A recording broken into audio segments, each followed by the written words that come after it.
honored to invite Professor Yoram BILU. Yoram is a professor emeritus of anthropology and psychology at the Hebrew University. He's one of the leading anthropologists and scholars of social sciences in Israel. He's a member of the Israeli Academy of Science and Humanities, a recipient of the prestigious 2013 Israel Prize. He works, Yoram, on the interface of culture and psychology. He published extensively on Israeli folk religion, culture, and mental health, and the sanctification of space in Israel. I mentioned two of his books, author of The Saints Impresarios, Dreamers, Healers, and Holy Men in Urban Periphery. And I think this is a book that is quite relevant and to Kobe's talk, very interesting, I think, parallels and connections there. And his recent book is With Us More Than Ever Before, Making the Absent Rebbe Present in Messianic Chabad. And his talk today was related to this research project. Yoram will talk about the House of the Messiah out there, holy place and practices of embodiment among Chabad Hasidism. בבקשה, Yoram.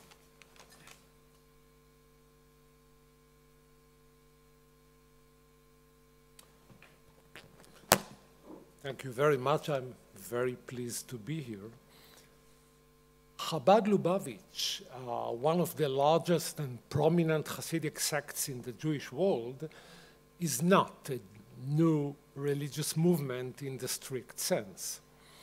But the group's acute messianic agenda, unobserved in Judaism since the 17th century, sets it apart from other Jewish Orthodox groups. Note the sardonic comment attributed to the late Rabbi Eliezer Menachem Shach, leader of the Lithuanian non-Hasidic ultra-Orthodox community in Israel, to the effect that Chabad is the sect closest to Judaism. This barb is more than just a joke if one takes into account that Chabad Hasidim enjoy their own temple or holy place, holy scripture, the book of Tanya, ritual calendar related to significant events in the lives of Chabad's leader, distinctive iconic symbols and melodies, and their own Messiah. My focus in this talk is on the first of these markers, namely Chabad's holy site or temple, and the two challenges it poses before the Hasidim. The site is, first, ill-located, and second, the site is empty. But before discussing these challenges and how radical Chabadniks cope with them, a few words on Chabad's messianism are in place. Very few words, because I don't have time to go into the history of this notion in Chabad. Rabbi Menachem Mendel Schneerson, henceforth the Rebbe, the charismatic seventh leader of Chabad, cultivated the notion of imminent redemption from his first day in office in the beginning of 1951.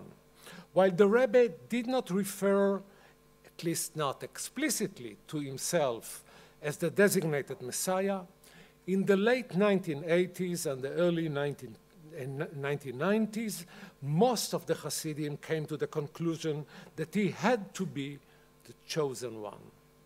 His amazing success in transforming Chabad into a leading power in the Jewish world and in forecasting major historical events, such as Israel's victory in the 1967 war, the collapse of the Soviet Union, and the exodus of its Jews, viewed as a sign of the forthcoming redemption, have bolstered this identification.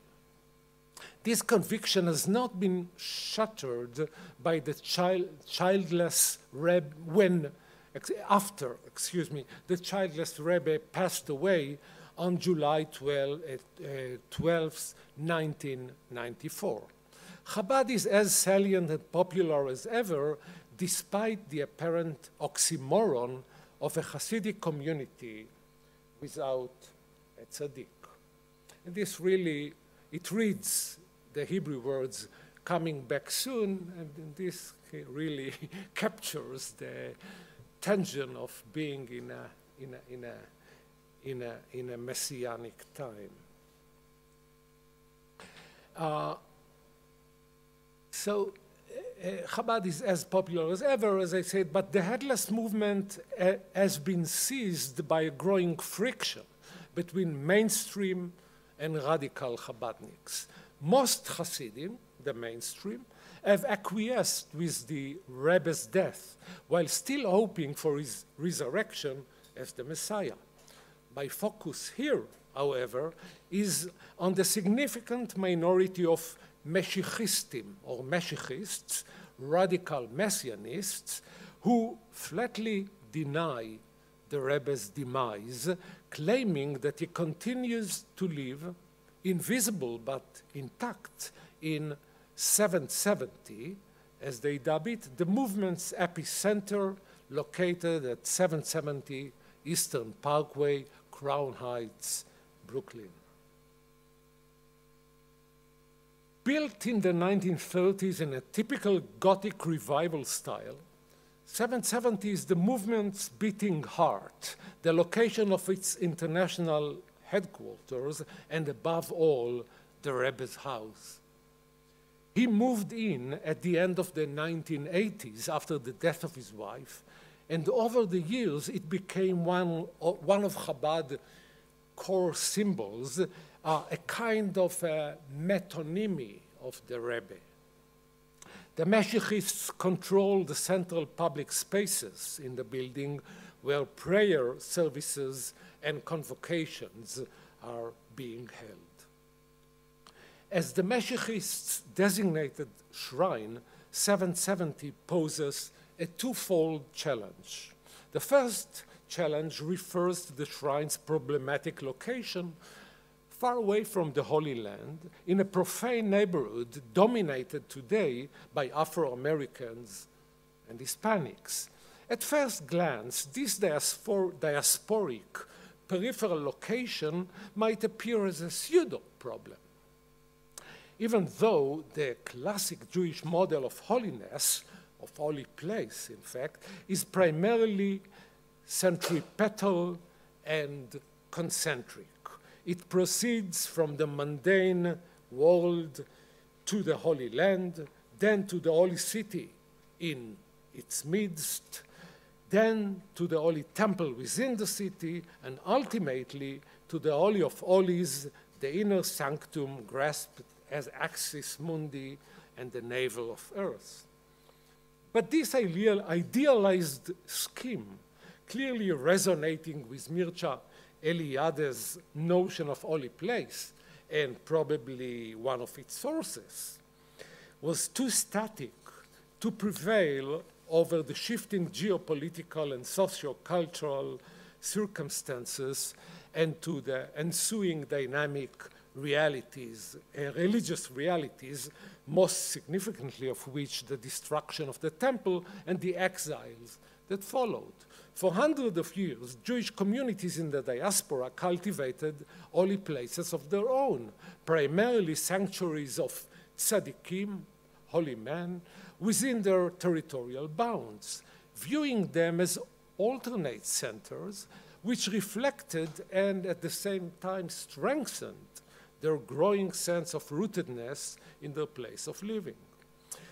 The impure, tainted nature of the land where they lived was not denied, but the sublime figure of the tzaddik buried there, or tzaddikim in plural, buried there, endowed the sites with a sacred aura. Despite this process, the sanctification of 770 might appear problematic. First, it's not a burial site. Second, and more importantly, because of the unprecedented holiness ascribed to it. 770 is sanctified in a manner far beyond that of any other Jewish religious site established in recent centuries. The house is also called Beit Chayenu, house of our lives, Beit Mashiach, Beis Moshiach in Ashkenazi pronunciation, house of the Messiah. The numerical values of the Hebrew letters in this name, Beit Mashiach, add up to 770. And also Beit HaMikdash Shelanu, our temple. The holiness of 77 extends to the entire neighborhood with its name, Crown Heights, crown of the King Messiah. And the names of some of its streets, such as Kingston Avenue and President Street, taking on symbolic value as parts of the abode of the King Messiah. Chabad's publications have sketched out a map of its sacred precinct by calling Lubavitch, the Ukrainian town formerly, and Crown Heights today, our Jerusalem. The Rebbe synagogue in 770, our temple, and his office, our Holy of Holies. In this scheme, the Rebbe himself becomes the Holy Ark containing the tablets of the covenants. The anteroom to the Rebbe's chamber is called the Lower Eden, whereas his office itself is called the Upper Eden. Note also that replicas of 770 have been built all around the world, emphasizing the centrality of the center out there, including in many places in this country, in the Holy Land. Here you have some of the replicas of 770. The original building is in the middle on the right.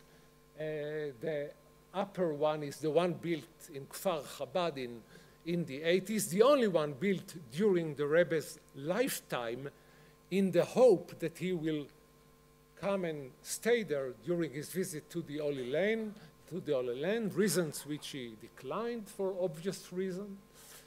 This is the facade of a private home in Gedera, in a town in Israel. And this is, I think, an ark in a synagogue, and this is a puzzle, all 770. On the left side, you see the facade of 770 in, I think, Manali, in India, where Chabad emissaries and Israeli backpackers meet in a very interesting kind of encounter. And on the right side, you see the building. Such places are really mushrooming all over the country. The building of a new facade, I think in Itamar, a settlement across the Green Line. Here you have some other, just to show you how ubiquitous this symbol is. On the right side, you see it on a calendar, in the middle on a charity box, and on the left side, in a messianic publication. On each and every issue, you will find a picture of the Rebbe on the left, upper left side, 770 on the lower right side, and the yellow, you can see the yellow flag of the King Messiah on the upper right side. Together, this is the Holy Trinity of Chabad.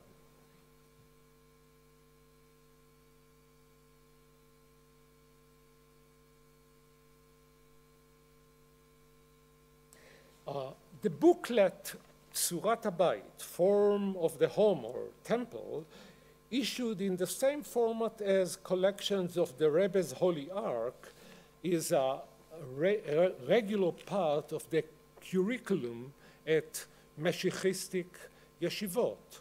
As you study it, the Rebbe once told the students, it is as if you are building it. The booklet includes exact blueprints for 770 and all its parts. among them a bricked-up window, central air conditioning system, fuse box, and bathrooms. It comes with a detailed account of each part of the building and the renovations made there. The descriptions are concrete and material, yet clothed in symbolism. For example, the house's 3 stories are parallel to the 3 highest Sephirot, divine emanations, Chokhmah, Binah, and Da'at, wisdom, understanding, and enlightenment, the initials of which gave the Chabad movement its name. The 3 Gothic pediments on the facade symbolize the 3 pillars on which, according to the Talmudic sages, the world stand: the Torah, the sacrificial service in the temple, and charity. The supremacy of the sanctuary in the exile over the Holy Land is stated explicitly and unapologetically. Note the lament of a preacher from the Kfar Chabad Yeshiva in Israel on how quickly his time in the Rebbe's home passes. I quote, "And even before I managed to take in something of the endless bounty that they offer here, it was already time to return to the land of Israel and to be far physically, not to say spiritually, from the gushing spring that overflows with life." Taking into account that the preacher was going back to the Holy Land, these words appeared quite subversive. When 770 was compared in Mashiachistic discourse with Judaism's holiest site in Jerusalem, namely the Western Wall, its level of sanctity was unequivocally depicted as higher. Some Mashiachists boldly claim that while, I quote, "while the divine presence never budged from the Western Wall, here in 770 is the principal place where the divine presence resides. This home is the cosmic center point from which the redemption will break forth and spread." How can such blatant statement be justified theologically?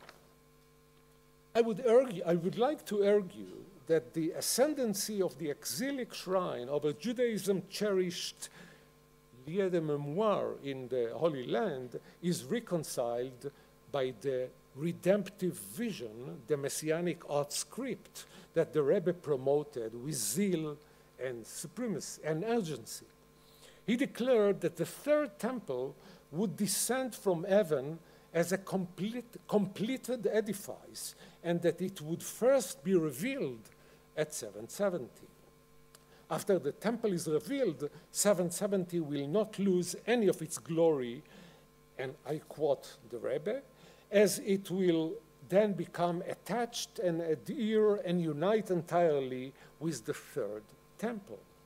This united sanctuary will then be carried on divine clouds to the Holy Land, followed by all the Jewish people led by the Rebbe. And they will gather, and they will together be established in Jerusalem.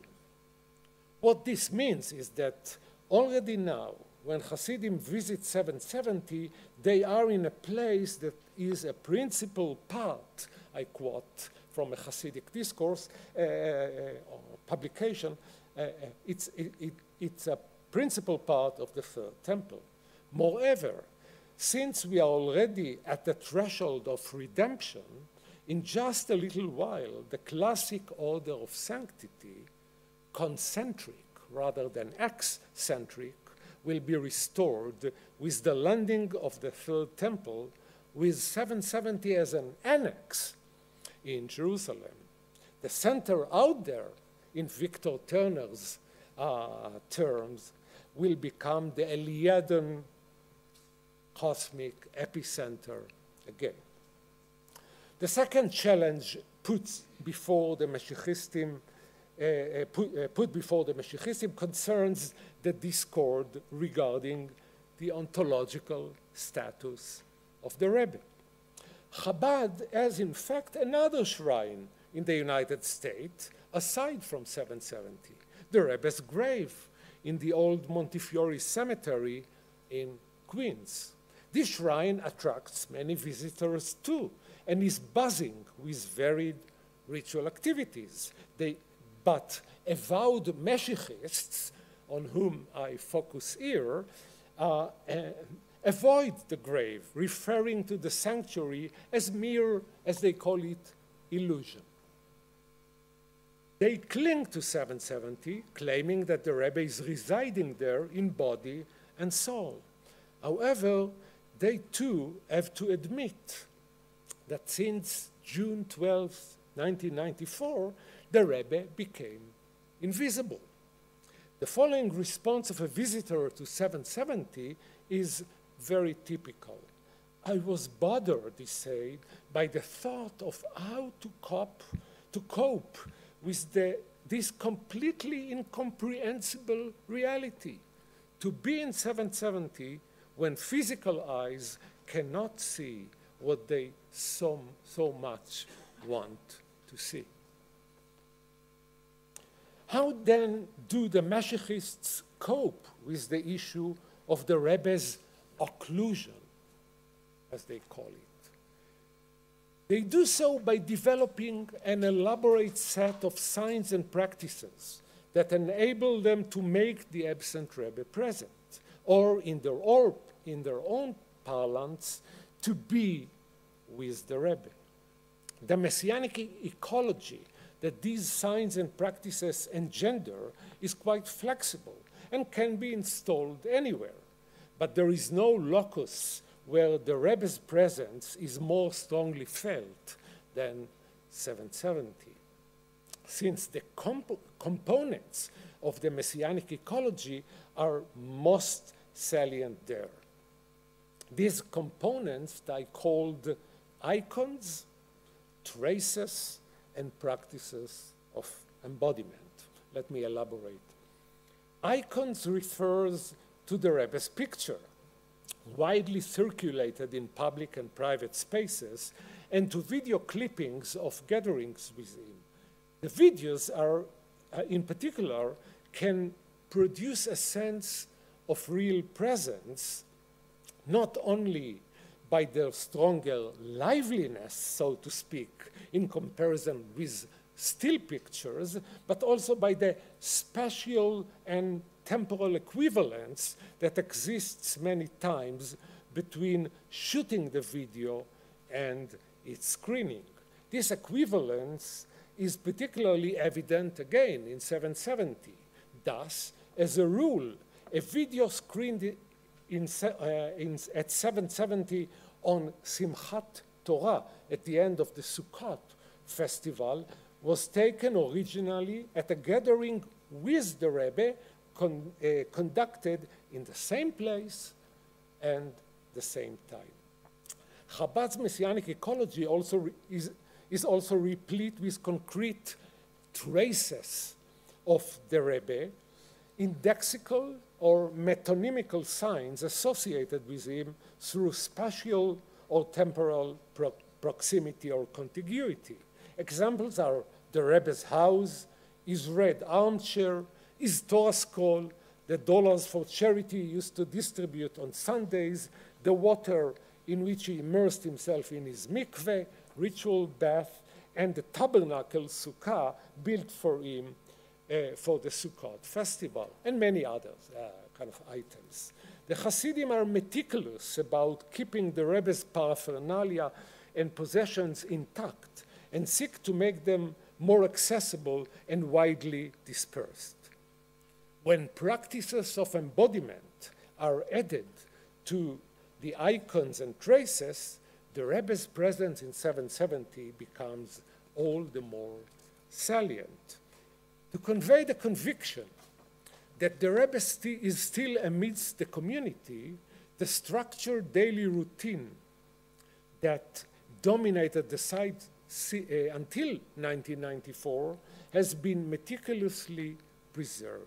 Thrice a day, at the beginning of each early daily prayer, the Rebbe is called to join in.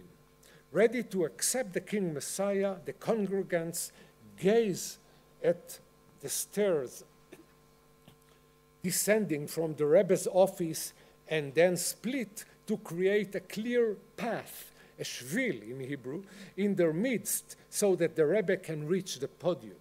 On days in which passages from the Torah are read during prayer, one of the veteran Hasidim is given the honor to lay the Rebbe's Torah scroll open on the standard. The same Hasidic song that welcomed the approaching Rebbe in the past is excitedly reiterated today. Following the prayer, the carpet leading to the pulpit is unrolled, the armchair and standard covered, and the congregants respond with song and dance to the presumed exit of the Rebbe. On Sabbaths and highly holidays, a ceremonial gathering is taking place in the major study hall. The exciting setting of the gathering is kept intact today, with the Rebbe's table covered with a white tablecloth and adorned with challah, Sabbath loaf, a knife, and a bottle of wine and wine glass for kiddush, ritual of sanctification, as the focal point. The Rebbe's armchair is brought to the table, and the Hasidim are seated in front of it. When the meeting ends, after various rabbinical figures addressed the audience, or a video clipping with the Rebbe was projected, a veteran Hasid approaches the Rebbe's table, facing his armchair, cuts the challah into small pieces. The challah pieces and later the wine glass of blessing are distributed among the Hasidim. Dollar bills continue to be distributed for charity on Sundays in the Rebbe's name, even if the Hasidim cannot see him with their own eyes. The new dollars are no less potent at performing miracles than the ones the Rebbe handed out in the past. Here you have the scene of the distribution of the dollars. This is the entrance to 770. It's the same artifacts. You see the dollars there. You can't see the rabbi, but the line is there. People take dollars. Some of them even mumbling words of thanks. And so all these ritual activities constitute a fertile ground for the most dramatic manifestation of the Rebbe's lively presence. Reports of seeing him in ordinary wakefulness. I have 80 such cases of seeing the Rebbe. I believe it's the largest corpus in Jewish mystical history, not in dreams, nor in special states of consciousness, like Elvis sightings. And the comparison is not far-fetched. I know that Chabad doesn't like it. After all, Elvis was the king, and his death is denied too.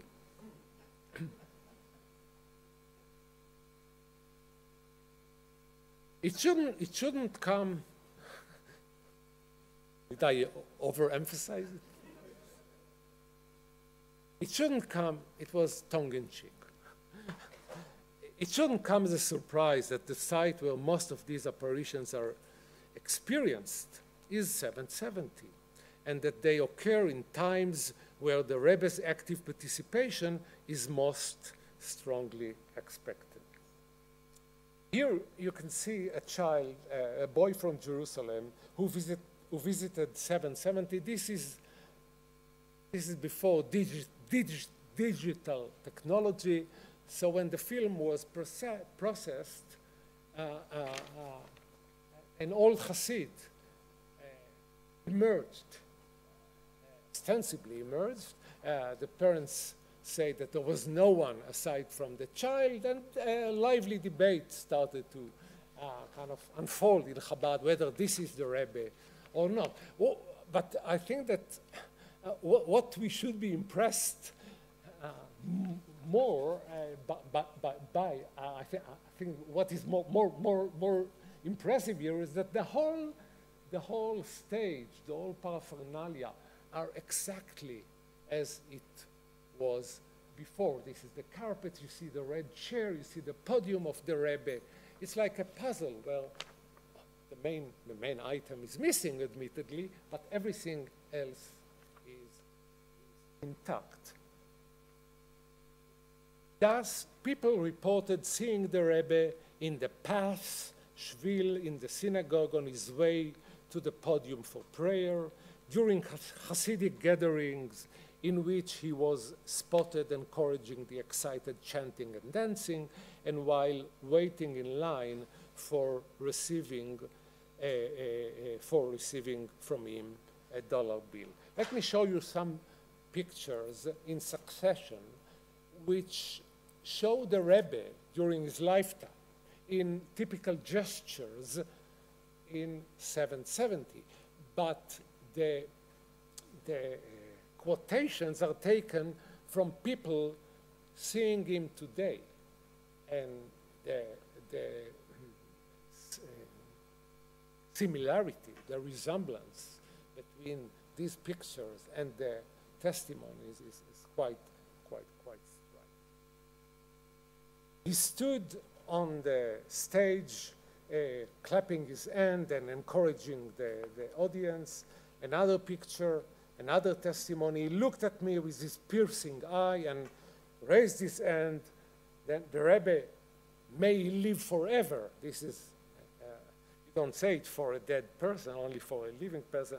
He's coming down here. She saw the Rebbe, may he live forever and ever, the King Messiah, passing in the path. Here you can see the path, the shvil that the Hasidim had created during the Rebbe's lifetime. So testimonies of apparitions, of sightings, are really modern, I would say. These famous gestures, which everyone knows because these pictures are widely circulated. It seems that the rich array of iconic and indexical signs and practices of embodiment that constitute the messianic ecology form a very suggestive perceptual field for sporadic sightings of the Rebbe. For the Meshichistim, these sightings are crucial for making the absent, invisible Rebbe present and visible, thus thwarting the ontological issue of an empty temple. Thank you.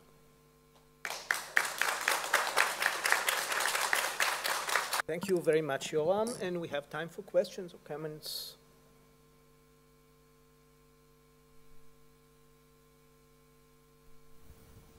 Ms. Shai.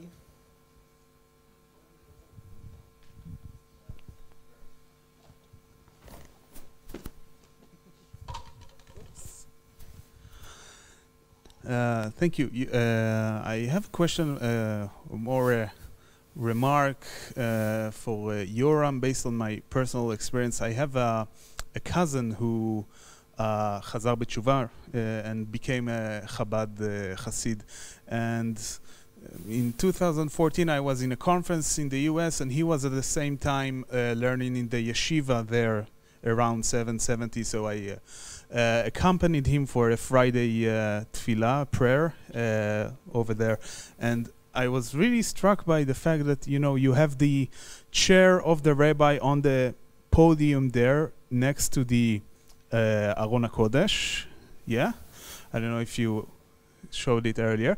And what I saw there was that, you know, there is this moment in which the rabbi, the Admor, supposedly comes in.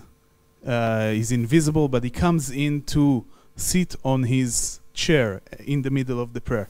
Now, what I saw there was that the center of the prayer throughout the proceedings was not what you would expect in a regular synagogue, which is we are facing the Aron HaKodesh. But it seemed like everyone was like singling out towards the chair.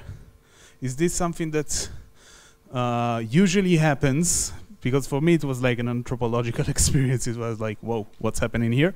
So is that what usually happens in these groups, and what does this tells us? What can we learn from this? Right. Well, two comments. First, something more technical, I would say, or visualization, visual imagery. The cultivation of visualization is highly developed in Chabad.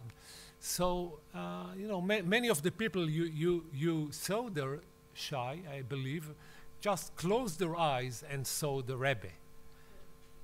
And you know, the boundary between the picture within, the mental pictures, and the picture without is fuzzy under some circumstances. This is just to bring forth another intermediary between the background and then the genuine experience of seeing the Rebbe. These people are not psychotic. These are not visual hallucination in any psychiatric kind of term. But the question, the theological issue that you raise is far more serious. Yes, I would say that there is a process of, and in my recent book, I have a chapter on this. Among radical messianists, there is a process of apotheosis or deification of the Rebbe. The tzaddik, as you know, in Hasidism, has a sublime position. He is here, but he is also there. He is part of the divine emanations. Now, when a tzaddik becomes a Messiah, we are moving closer and more dangerously to kind of a divine position. Mainstream Chabad try to fight it vehemently, but I know at least one synagogue in Israel where a picture of the Rebbe is on the wall just above the ark, which is also even more kind of subversive. Yes. You have a picture in a heretic. synagogue. You don't have a picture in a synagogue. You don't have a picture in a synagogue. Sure, That's sure. So no, it's so, and there are many indications that in at least in the fringes of Chabad, mainstream Chabad call it lunatic fringes. I would not, from a detached perspective, I would say that Chabad's messianism is a fertile ground for cultivating these fringes, and where the Rebbe indeed enjoys a godly status. Thank you. I'm sorry, we have time just for, I'll take two more questions for those who, and we'll have, because we don't have much time for the break, so you can approach Yoram, but I promised there a question. Yes, please. Yeah, toda rabba. Thank you very much. I visited 77. My aunt lived very near. After the 56, I was there. And I saw the Rebbe sitting in the room. I didn't go into the room, but I saw him there. And also, I heard him in 1967. He was on the radio here. And they asked him whether to return the West Bank and the territories. So his answer was, as we are in the last seconds or minutes before the Messiah comes, we shouldn't give it back because we must survive these last seconds. And I actually was very impressed because it was a statement which was not just a metaphysical statement, but it was a real statement. Also, I have family from my father's side who are Hasidim. So my question is now the following. Do we see this as a kind of resurrection? And I'm using this word not by chance. Is it like a resurrection by making it really real? Or if you call it a practices of embodiment, what is the difference between the two? Okay, and Holly, you want to just, you want to? The difference between what and what? I couldn't get the resurrection. Yeah, are we speaking here about a resurrection or something else, if I will put it shortly? Resurrection or embodiment. Sorry, Holly, could you very shortly? Echo, I couldn't. Yeah. Yoram will take just one. Holly, would you like? Yeah. My mom and my stepfather are not very firmly in Chabadniks for about 28 years. And I think you're entirely right that the deification of the Rebbe is something that puts Chabad into the territory of new religious movement. But I'd also point out two things from that. One is that I think the entire Hasidic movement works with that, and you could argue that all of the Hasidim are part of a larger global new religious movement that goes back 200 years, but that qualifies as a new religion for scholars like us.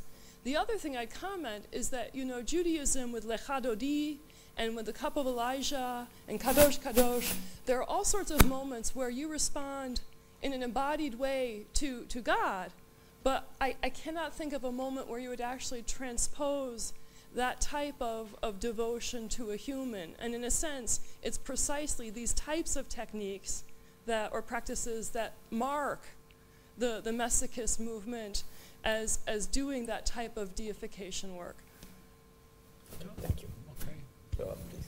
No, I wholeheartedly agree with your comments. By the way, there was a piece in the newspaper today, a Chabad spokesman against this conference and against my lecture, I guess, because this is the only one. You decide if they are right or not, if we were right or not to include this lecture in this conference. Yeah, he is the villain. Protesting against calling Chabad a new religious movement, and he said, well, this is the perspective of scholars inflated with self-importance, so that's... and showing their ignorance. One is to, you know, show signs of humility or whatever. But the question of resurrection and embodiment is interesting, because mainstream Chabad, I believe that, again, we don't have a very good study on this, but I believe that the overwhelming majority of Chabadniks, almost all Chabadniks, are Messianists, even today. As I said, mainstream Chabadniks have reluctantly accepted that the Rebbe passed away, but they believe that he will resurrect, yes. Ironically, this makes the mainstream Chabadnik closer to Christians than the radical Chabadniks, because they flatly deny that the Rebbe has ever died. Embodiment means that he is there. He never died. It's not that he was buried and after 3 days he ascended. No. All Chabadniks are Messianists. I would claim that from this perspective, mainstream Chabadniks are closer to Christianity. Okay, after that, I'm sure that Chabad will be even more angry with us. So I want to thank again the two speakers, and just one, after that.